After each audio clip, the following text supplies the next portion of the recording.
पाकिस्तान की solar adoption का चर्चा पूरी दुनिया में हो रहा है और अब तक आप भी इससे वाकिफ हो चुके होंगे। पिछले 10 सालों में पाकिस्तान ने 54 गीगावाट सोलर इंपोर्ट किया है। लेकिन क्या आप जानते हैं कि अभी तक हर 5 में से 4 घरानों तक सोलर की रसाई मौजूद नहीं है। सिर्फ यही नहीं बल्कि इन घरानों के लिए सोलर बिजली ज्यादा महंगी कर रहा है। इस एपिसोड में हम पाकिस्तान की सोलर डेवलपमेंट को गहराई से समझेंगे और सोलर तक रसाई में नाबराबरी पर गौर देंगे। Welcome to power play for June 2026।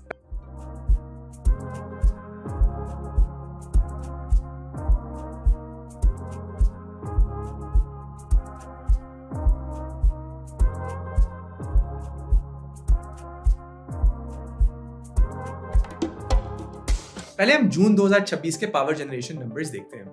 जून 2026 में पाकिस्तान ने 13,431 गीगावाट आवर जनरेट की। ये नंबर मई 2026 की 12,638 गीगावाट आवर की जनरेशन से 6.3% ज्यादा था और पिछले साल जून की 13,744 गीगावाट आवर की जनरेशन से 2.3% कम था।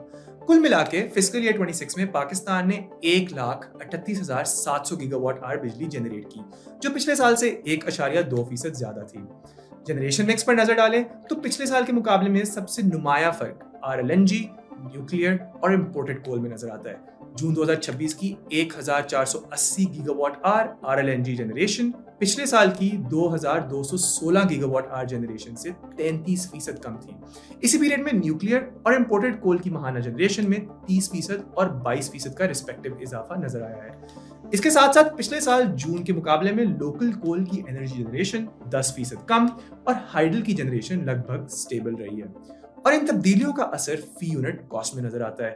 जून 2026 की 8.9 रुपए फी यूनिट कॉस्ट जून 2025 की 7.9 रुपए फी यूनिट कॉस्ट से 14.2% ज्यादा थी। स्पॉट मार्केट पे ऑलमोस्ट डबल प्राइस पे जा रहा था।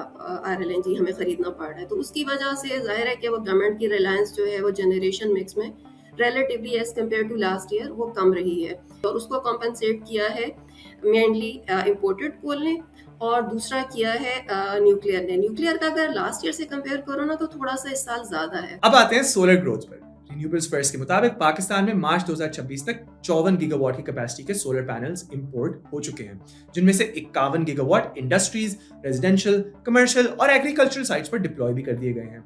फिस्कल ईयर 25 में इन सोलर पैनल्स ने 51 टेरावाट आवर की बिजली जनरेट की, जो उसी साल की कुल ग्रिड सेल्स के 46% के बराबर थी। ओवरऑल पाकिस्तान की सोलर ग्रोथ की पेस बहुत इंप्रेसिव है। लेकिन यहाँ एक मसला है। पाकिस्तान में लगभग 4 करोड़ घराने हैं और रिन्यूएबल्स फर्स्ट के सर्विस के मुताबिक उनमें से सिर्फ 17% यानी 70 लाख के पास सोलर है। इसका मतलब ये भी है कि हर 5 में से 4 घरानों के पास अभी तक सोलर इंस्टॉल्ड नहीं है। ये डिवाइड रैंडम भी नहीं है। प्राइड के 2026 सर्विस के मुताबिक लोएस्ट इनकम हाउसहोल्ड्स में सोलर अडॉप्शन 38% है और हाईएस्ट इनकम ग्रुप्स में सोलर अडॉप्शन 88% तक जाती है। मेनली जो है वो अपर मिडिल इनकम को कह लें वो वाली कैटेगरी है या जो अफोर्ड कर सकते हैं और जो अब ग्रेजुअली जो है वो साथ साथ अब बैटरी की तरफ भी स्विच कर रहे हैं ताकि उनकी रिलायंस कंप्लीटली नहीं तो और मजीद जो है वो ग्रिड पे कम हो सके। तो ये इतना बड़ा मसला क्यों है? मसला ये है कि सोलर जनरेशन सिर्फ ग्रिड सेल्स के बराबर नहीं बल्कि ग्रिड सेल्स को रिप्लेस कर रही है। रिन्यूएबल्स फर्स्ट के मुताबिक फिस्कल ईयर 22 और फिस्कल ईयर 25 के दरमियान ग्रिड सेल्स 11% गिरी हैं। सबसे नुमाया ड्रॉप एग्रीकल्चर सेक्टर में नजर आया है, जहां पिछले 3 सालों में ग्रिड सेल्स 47% गिरी हैं। तो इस सीरीज के पिछले एपिसोड में हमने वाजे किया था कि पाकिस्तान के सालाना एनर्जी बिल के तकरीबन 61% हिस्सा कैपेसिटी पेमेंट्स में जाता है। फिस्कल ईयर 23 और फिस्कल ईयर 25 के दरमियान ये फिक्स कैपेसिटी पेमेंट्स 10.1 रुपए फी किलोवाट आवर से बढ़कर 14.2 रुपए फी किलोवाट आवर तक पहुंच गई हैं, जबकि इसी टाइम में एक्चुअल एनर्जी परचेस कॉस्ट्स 9.9 रुपए फी यूनिट से कम होकर 9 रुपए फी यूनिट हो गई। तो जैसे जैसे ग्रिड की सेल्स कम हो रही हैं, फी यूनिट फिक्स्ड कॉस्ट्स बढ़ रही हैं और नॉन सोलर ग्रिड कंज्यूमर्स के लिए साल साल बिजली ज्यादा महंगी होती जा रही है। और जो ओवरऑल टैरिफ का इम्पैक्ट तकरीबन एस्टिमेट किया जा रहा है वो तकरीबन 3.5 से 3.5 रुपए का इम्पैक्ट आ रहा है। जो नॉन सोलराइज्ड या जो रिमेनिंग जो कंज्यूमर्स हैं, चाहे वो सोलराइज भी हैं, अगर वो ग्रिड से लेते हैं तो तकरीबन कोई 3-3.5 रुपए का इम्पैक्ट आ रहा है नॉन सोलराइज्ड कंज्यूमर्स पे। So here is the main question, Pakistan में सोलर अडॉप्शन इतनी अनइक्वल क्यों है? प्राइड की 2026 सर्वे के मुताबिक सोलर तक मुंसिफाना रसाई में सबसे बड़ा चैलेंज पैनल्स की अपफ्रंट कॉस्ट का है। रिन्यूएबल्स फर्स्ट की फाइनेंस मैपिंग के मुताबिक बैटरी के साथ 6 से 7 किलोवाट का सोलर सिस्टम तकरीबन 9.8 लाख रुपए का पड़ता है और यही रकम पाकिस्तान की average annual house hold income के बराबर है। यानी एक एवरेज पाकिस्तानी हाउस होल्ड जितना एक साल में कमाता है उतने का ही ये सोलर सिस्टम पड़ेगा। लेकिन नेशनल एवरेज हमें पूरी कहानी नहीं बताती। पाकिस्तान के पहले 4 इनकम क्विंटाइल्स में एवरेज हाउस होल्ड की पूरी सालाना इनकम इस सिस्टम की कॉस्ट से कम है। सबसे निचले क्विंटाइल के लिए ये रकम उनकी एवरेज सालाना आमदनी से तकरीबन दुगनी है। बहुत सारे हाउस होल्ड्स के लिए एक एक्स्ट्रा खर्चा है, एक एक्स्ट्रा एक्सपेंडिचर है जो उनके पास कैपेसिटी नहीं है ये अपफ्रंट कॉस्ट पे करने की, और ना ही उनके पास एवेन्यूज हैं ये अपफ्रंट कॉस्ट डिले करने की, बिकॉज ये वही कंज्यूमर बेस है जिसके पास एक्सेस टू फाइनेंसिंग भी नहीं है। अब 2023 से 2025 के दरमियान सोलर पैनल्स की फी वॉट कॉस्ट में 37% कमी आने के बावजूद ये पैनल्स करोड़ों पाकिस्तानियों की रसाई से दूर हैं। तो यहाँ फॉर्मल फाइनेंसिंग का जिक्र जरूरी है। पाकिस्तान ने अब तक डिस्ट्रीब्यूटेड सोलर पैनल्स पर $14 बिलियन खर्च किए हैं, जिनका सिर्फ 3.4% हिस्सा फॉर्मल डेट ने फाइनेंस किया है। यानी बाकी सारे पैसे अपफ्रंट पेमेंट्स या इंटरनल इनफॉर्मल क्रेडिट के जरिए दिए गए हैं। इस नंबर को अगर सेक्टर वाइज देखें तो ये और भी संगीन नजर आता है। Formal credit penetration industrial solar के लिए 9.3%, कमर्शियल सोलर के लिए 4.8% और रेजिडेंशियल सोलर के लिए सिर्फ 0.6% है। आप ग्लोबली देखें तो बहुत सोफिस्टिकेटेड प्रोडक्ट्स है सोलर, बैटरी, ईवीज के लिए।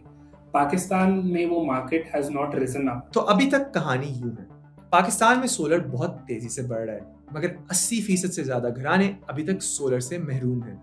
इसकी वजह से ग्रिड सेल्स में कमी हुई है और बकाया ग्रिड कंज्यूमर्स के लिए पर यूनिट फिक्स कॉस्ट साल बढ़ रही है। इसको रिजॉल्व करने के लिए हुकूमत ने कुछ स्टेप्स लिए हैं। एक तो फरवरी 2026 से जो भी सोलर ग्रिड के साथ लगवाएंगे उनके लिए नेट मीटरिंग की जगह नेट बिलिंग कॉन्ट्रैक्ट्स इस्तेमाल होंगे।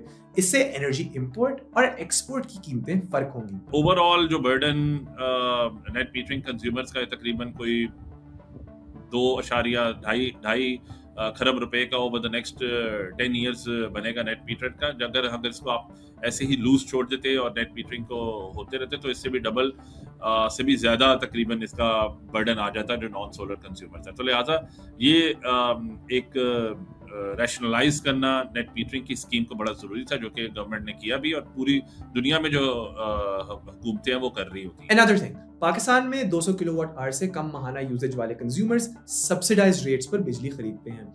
इसमें मसला ये है कि सोलर बाय नेचर आपकी माहाना ग्रिड यूजेज कम करता है। तो अब तकरीबन 2 करोड़ इलेक्ट्रिसिटी कंज्यूमर्स इस प्रोटेक्टेड कैटेगरी में आते हैं, जिनमें से यकीनन कई सोलराइज्ड हाउसहोल्ड्स भी होंगे। तो इस सब्सिडी को रीटारगेट करने की जरूरत है और पाकिस्तान ने यही कमिटमेंट IMF के साथ की है, जिसके जरिए नॉन सोलराइज्ड हाउसहोल्ड्स के लिए बिजली का बिल कम हो सकता है। ये पिछले 2-3 सालों में जो हमारी प्रोटेक्टेड कैटेगरी है ना, उसमें बहुत ज्यादा ग्रोथ हुई है। गवर्नमेंट का अपना भी डेटा ये कह रहा है कि उसमें ज्यादा मेजॉरिटी वो वाले कंज्यूमर हैं जो बिहाइंड द मीटर सोलर जिनके पास है, जिनके पास वो 2 से 3 मीटर्स भी हैं, उन्होंने सोलर भी लगाया हुआ है, बिहाइंड द मीटर एक छोटी मोटी बैटरीज भी उनके पास हैं, लेकिन साथ ही साथ वो ग्रिड पे भी रिलाय कर रहे हैं जब सोलर अवेलेबल नहीं है। और वो उनका जब वो डिवाइड हो जाते हैं यूनिट्स तो वो प्रोटेक्टेड कैटेगरी में आ जाता है। ये सब्सिडी एक रिफॉर्म गवर्नमेंट एक लेकर आ रही है जो कि ये इसका तयन करेगी कि इनमें से कौन से ऐसे कंज्यूमर्स हैं जो कि डिजर्विंग है सब्सिडी के लिए और कोई ऐसा कंज्यूमर तो जी जो नॉन डिजर्विंग है और उसको सब्सिडी मिल रही है, क्योंकि इवेंचुअली इस सब्सिडी का बोझ फिर दूसरे कंज्यूमर्स टाइम ऑफ यूज के जो रेजिडेंशियल कंज्यूमर्स हैं या कमर्शियल कंज्यूमर्स हैं या इंडस्ट्रियल कंज्यूमर्स हैं उनको फिर बोझ बर्दाश्त करना पड़ता है। एंड लास्टली, पंजाब, सिंध और खैबर पख्तूनख्वा ने लो इनकम हाउसहोल्ड्स के लिए फ्री या सब्सिडाइज्ड सोलर स्कीम्स भी लॉन्च की हैं। पंजाब का टारगेट 1 लाख सिस्टम्स का है, सिंध का 2,75,000 हाउसहोल्ड्स का है और केपी का 1,30,000 हाउसहोल्ड्स का है। ये स्कीम्स सोलर एक्सेस यकीनन बढ़ा सकती हैं, लेकिन इनका स्केल जरूरत से खासा कम है। अगर ये तीनों सूबे अपना डिप्लॉयमेंट गोल अचीव कर भी लें तो ये मुल्क के 4 करोड़ हाउसहोल्ड्स का सिर्फ 1.3% हिस्सा बनेगा। क्वांटम देखिए, जो अभी तक पाकिस्तान में सोलर आया है, that has been able to mobilise around $14 billion. Government के पास इतनी कैपेसिटी, इतने फाइनेंशियल रिसोर्सेज होते ही नहीं है कि ये थ्रू आउट द इकोनॉमी इसको through its own budget meet कर ले। तो गवर्नमेंट की इस तरह की इंटरवेंशन से कोई ज़्यादा चेंज नहीं आएगा। I think it is high time के पाकिस्तान में clean energy, EVs, solar, renewables को भी एक प्रायोरिटी सेक्टर कंसिडर किया जाए एंड उनको टारगेटेड उनके लिए प्रोडक्ट्स डेवलप किए जाए, क्योंकि ये एसेट क्लासेस बहुत डिफरेंट है from other consumer financing products like automobiles, क्योंकि कंज्यूमर फाइनेंसिंग डिमांड काफ़ी है, तो this is also economically viable market. तो अगली बार जब आप पाकिस्तान की सोलर ग्रोथ की स्टोरी सुने तो याद रखें कि total number of solar installations पूरी कहानी का सिर्फ एक पहलू है। सोलर की रसाई किन के पास है और इन इंस्टॉलेशंस का सोलर ना रखने वालों पर क्या असर होता है, ये दोनों सवाल भी बहुत जरूरी हैं। आपके इस सब के बारे में क्या ख्यालात हैं? क्या इस मुल्क में सब पाकिस्तानियों तक सोलर की मुनसिफाना रसाई मुमकिन है? Let us know in the comments and thank you for watching Pakistan in कैमरे।